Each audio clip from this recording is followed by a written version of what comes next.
Railroad Bill made his home in the dense Alabama woods, near the old Louisville and Nashville Railroad line.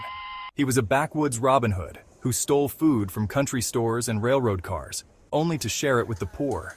In rural Alabama, many a struggling widow had woken to find a pile of food left mysteriously on her front porch in the dead of night, a gift from Railroad Bill. The people of the Alabama piney woods have no shortage of stories about him. One tale tells of a time when the sheriff and his posse nearly caught him.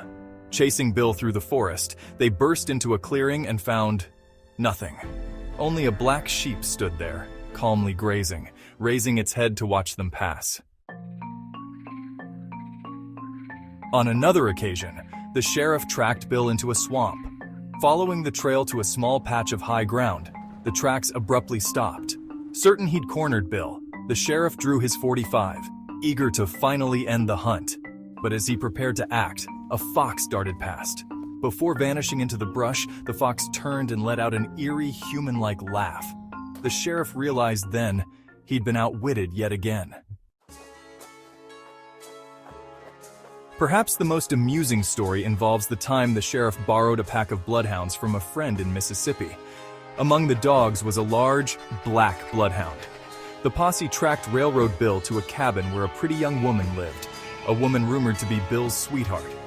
The dogs stopped at the cabin door, but inside the sheriff found only the girl. The hounds picked up a new trail and led the posse deep into the woods.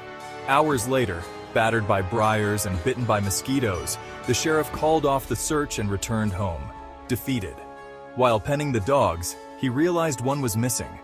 The next day, the sheriff returned the remaining dogs to his friend and explained the situation, suggesting the county pay for the lost bloodhound. His friend gave him a puzzled look. "What do you mean? I only lent you 3 dogs." It dawned on the sheriff, then and there, that Railroad Bill had pulled one over on him once more.